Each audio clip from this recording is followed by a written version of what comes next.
جی جاتی ہے۔ اب یہ گلی کوچوں میں پرچم لے کے حسین زندہ باد کے نعرے بتا رہے ہیں کہ یزید اپنے تمام مقاصد کے ساتھ ڈوب گیا شام کے اندھیروں میں، حسین زندہ ہے سورج کی روشنی کی طرح۔ آئندہ ہے، وہ زندہ ہے، ان کا نعرہ لگایا جا رہا ہے، اور نعرہ لگانے والے پیدائشی طور پہ سارے کلمہ گو نہیں ہے، بلکہ ہر دھرم کا، ہر مذہب کا ماننے والا حسین زندہ باد کہہ رہا ہے۔ اس لیے کہ دھرم ہی کو اس نے زندہ نہیں کیا ہے، وہ تو مانوتا کا بھی شترو تھا، انسانیت کا بھی دشمن تھا۔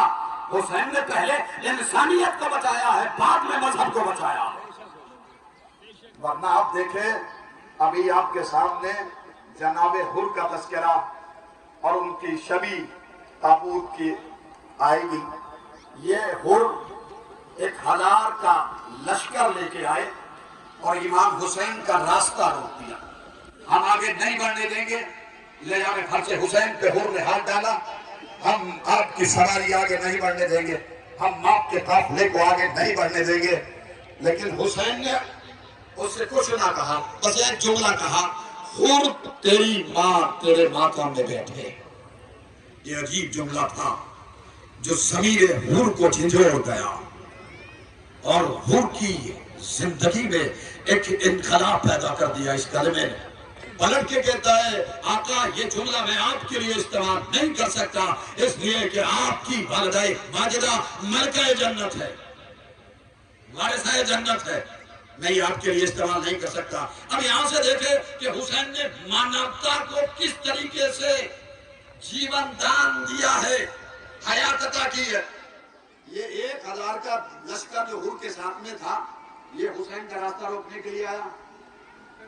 یہ سب پیاسا ہے، پورا لشکر پیاسا ہے، یہ دشمن کا لشکر ہے، سب پیاسا ہے۔ یہ ساقی کوثر کا بیٹا ہے حسین، نگاہ پڑی کہ یہ سارے پیاسے ہیں اور پیاس سے پریشان ہیں، تڑپ رہے۔ آواز دی، عباس مشکوں کے دہانے کھول دو اور کوئی جانور بھی پیاسا نہ رہنے پائے۔ یہ ہے حسین، یہ ہے ساقی کوثر کا بیٹا۔ یہ مذہب کی حفاظت بعد میں کرے گا، انسانیت کی حفاظت پہلے کر رہا۔ یہ انسانیت کے ناطے ذوالقین نے کہا، مولا حسین اجازت دے دیجئے، دشمن پیاسا ہے، ابھی ہم اس کا کام تمام کر دیں گے۔ تو زہرا کے بیٹے نے ایک جملہ کہا، ذوالقین دشمن پیاسا نہیں ہے، انسان پیاسا ہے، اور انسانیت کے تقاضے یہ ہے کہ اس کی پیاس بجھائی جائے، مشکوں کے دہانے کھول دیے جائے۔ لہذا عباس ساقی کوثر کا بیٹا مشک کا دہانہ کھولے ہوئے لوگ آگے بڑھ رہے ہیں، آواز آ رہی، عباس پانی مجھے بھی، عباس پانی مجھے بھی۔ ایک وقت وہ ہے کہ جب عباس دشمن کے لشکر کو پانی پلا رہے ہیں، دشمن کے لشکر کو سیراب کر رہے ہیں، اور اسی لشکر میں سے ایک آدمی حر کے لشکر سے بچھڑ گیا، اور جب وہ آیا کچھ دیر کے بعد تو اتنی تاب نہیں تھی کہ وہ گھوڑے پر ٹھہر سکے، وہ گھوڑے سے گر گیا زمین پہ۔ حسین یہ منظر دیکھ رہے، حسین نے اسے اشارہ کیا، بھائی اٹھ جاؤ اور یہ مشک رکھی ہے، تم پیاسے ہو، پانی پی لو۔ اس کا کہنا یہ ہے کہ مجھے سکت نہیں تھی اٹھنے کی، تو میں نے دیکھا وہ کریم اپنی جگہ سے اٹھا، اس نے ایک ہاتھ میں مشک کو اٹھایا، میرے قریب آیا اور مجھ سے کہا، بھائی اپنا چلو آگے بڑھا، میں مشک سے پانی ڈالتا ہوں، تو سیراب ہو جاؤ۔ اس کا کہنا یہ ہے کہ میرے ہاتھ لرز رہے تھے، یعنی پیاس کا غلبہ اتنا زیادہ تھا کہ میرے ہاتھ لرز رہے تھے اور پانی چلو سے بہہ رہا تھا۔ پھر اسے کریم نے اپنا ایک ہاتھ میرے دہن کے قریب رکھا اور ایک ہاتھ سے اس نے مشک کو اٹھایا اور پانی ڈالا اور مجھے سیراب کیا۔ جب میں نے پانی پی لیا تو آنکھ کھول کے میں نے حر کو تلاش کیا، میں حر کے پاس میں گیا اور میں نے پوچھا کہ اے حر، یہ کون قریب ہے؟ یہی تو حسین ہے جسے ہم قتل کرنے کے لیے آئے۔ اس کے ہاتھ سے تلوار چھوٹ گئی، ایسے کریم انسان کو ہم قتل نہیں کر سکتے، ایسے کیا کہ کریم انسان کو ہم قتل نہیں کر سکتے۔ یہی حر ہے اداکاروں کہ صبح شور رات بھر تڑپتا رہا، پریشان رہا، صبح عاشور ہوئی، لہذا حسین کی طرف بڑھ رہا ہے، حسین کے قیام کی طرف چل رہا ہے، ہاتھوں پہ پٹی بندھی ہوئی ہے، ہاتھوں پہ رومال بندھا ہوا ہے، اپنے بیٹے اور نوکر کو لے کے بڑھ رہا ہے۔ اے بیٹا، میں بڑا گناہگار ہوں، میرے ہاتھوں نے گستاخی کی ہے، لے جا میں فرش حسین تک گئے ہیں، میں کیسے حسین کا سامنا کروں گا؟ آج جو علتش کی آوازیں آ رہی ہے، کاش میں ترائی کے کنارے سے حسین ابن علی کے خیام نہ آ جاتا۔ آپ دیکھیں کہ جب حر آیا ہے تو اپنے غلام کے ساتھ اور اپنے بیٹے کے ساتھ میں بڑھ رہا ہے، ادھر حسین کی نگاہ آتے ہوئے حر پہ پڑی، آواز دی، بیٹا علی اکبر دیکھو چچا آ رہے ہیں، بڑھ کے استقبال کرو۔ علی اکبر استقبال کے لیے آگے بڑھے، حر کے بیٹے نے آواز دی، اللہ اکبر۔ حر نے پوچھا تکبیر کا مقام کیا ہے میرے لال؟ کہا بابا علی اکبر استقبال کے لیے آ رہے ہیں۔ پھر حسین نے آواز دی، عباس دیکھو ہو رہا ہے، ہمارے مہمان کا بڑھ کے استقبال کرو۔ عباس چلے، حر کے بیٹے نے تکبیر کو بلند کیا، اللہ اکبر۔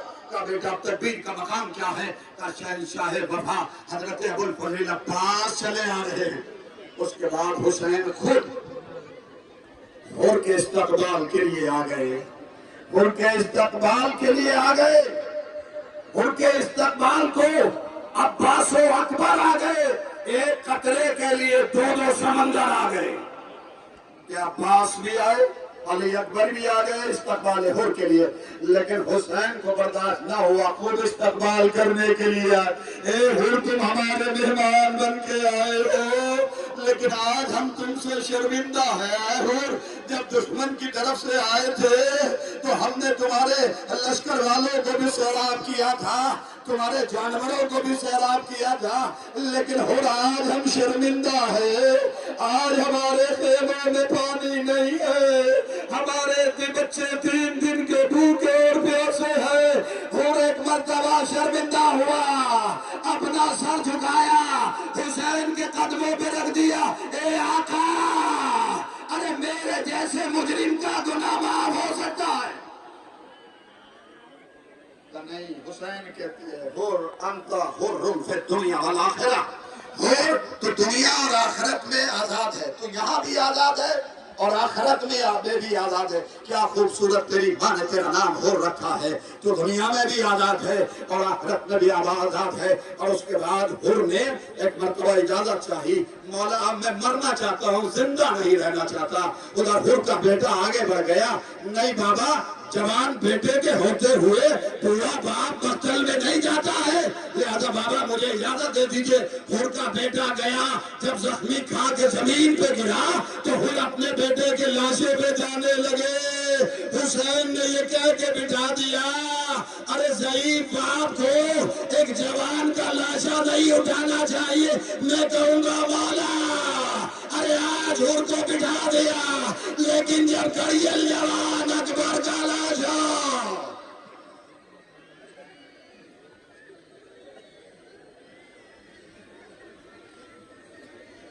حسین 2 محرم کو جب وارد کربلا ہوئے تو بنی اسد کے قافلے والوں کو بلایا اور ان سے وہ زمین خرید لی، اور خریدنے کے بعد 3 وصیتیں کی ہے، روتے روتے سماعت فرمائیں گے۔ بنی اسد کے قافلے والوں سے زہرا کے بیٹے نے 3 وصیتیں کی، دیکھو ہم یہ زمین تمہیں ہبا کر رہے ہیں، لیکن ہماری 3 وصیتیں ہیں۔ پہلی وصیت تو یہ ہے کہ ہمارے بے کفن لاشوں کو کفن پہنا دینا، اور جب مر جانے لگے تو کہا اپنی عورتوں کو بھیج دو، کہا اگر تمہارے مرد یزید کے خوف سے ہمارے بے کفن لاشوں کو دفن نہ کر سکے تو تم ہمارے بے کفن لاشوں کو دفن کر دینا۔ جب عورتیں جانے لگی تو آپ نے چھوٹے چھوٹے بچوں کو بھیج دو، ابھی آپ شبی دیکھیں گے ان بچوں کی جو بنی اسد کے بچے تھے، کہا جاؤ اپنے چھوٹے چھوٹے بچوں کو بھیجو۔ جب بچے آئے تو حسین نے کہا اگر تمہارے ماں باپ یزید کے خوف سے ہمارے بے کفن لاشوں کو دفن نہ کر سکے، ارے تم کھیل کے بہانے مقتل میں آنا، ایک ایک مٹھی خاک اٹھانا، ہمارے بے کفن لاشوں پر ڈال دینا۔ آج بچے دیکھ رہے ہیں، یہ شبیہ ہے ان بچوں کی کہ جن سے حسین نے وصیت کی تھی کہ بعد شہادت ہمارے بے کفن لاشوں پہ۔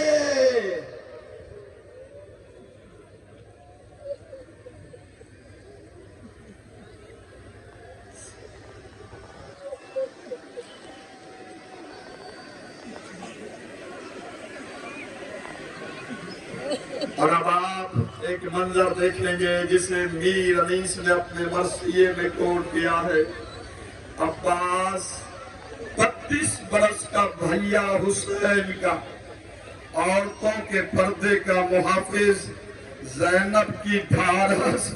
عباس جب مقتل میں گئے تو آپ سنتے ہیں نا کہ عباس کے بازو ترائی کے کنارے کٹ گئے، لیکن جب بازو کٹے تو لاشا وہی ترائی کے قریب میں گرا۔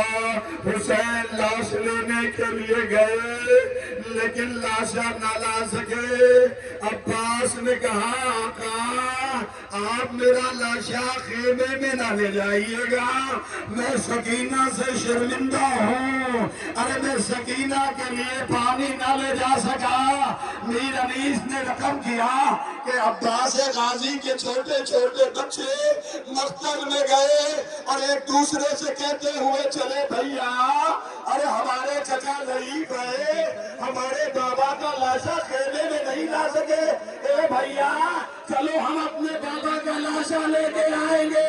دونوں بچے مقتل میں جاتے ہیں، عباس کا کٹا ہوا بازو دیکھتے ہیں، ایک مرتبہ بچے نے وہ ایک بازو کٹا ہوا اٹھایا اور لپٹ گئے۔ ہائے ہمارا غریب بابا، ہائے ہمارا مظلوم بابا۔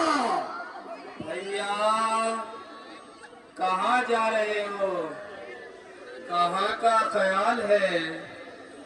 بھائی جان تم نے سنا نہیں، بابا جان شہید ہو گئے۔ اماں کی مانگ جڑ گئے، ساتھ میں گزر گئے،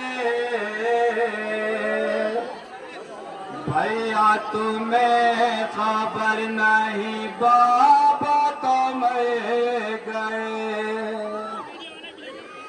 اور بھیا غضب تو یہ ہے کہ بابا کی لاش کوئی لانے والا نہیں ہے۔ صدمہ کمال ہے کہ لاش نہ آئے گا، میت ہمارے باپ کی اب کون لائے گا۔ پھر بھیا اب کیا چاہتے ہو؟ بھیا میرا دل غم سے پھٹا جا رہا ہے، ہمارے امو تو ضعیف ہے، صبح سے انصار و اقربا کی لاشیں اٹھاتے اٹھاتے نڈال ہو چکے ہیں۔ امو جان نے اس ضعیفی کے عالم میں بہت صدمے اٹھائے ہیں۔ کتنے ستم ہوئے ہیں شاہ مجرد پہ،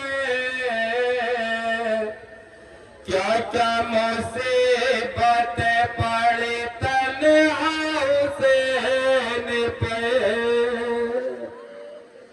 بھیا میرا بھی یہی خیال ہے کہ امو کا دل غم سے شکستہ ہے، بابا کا لاشا اس ضعیفی اور ناتوانی میں نہ اٹھ سکے گا۔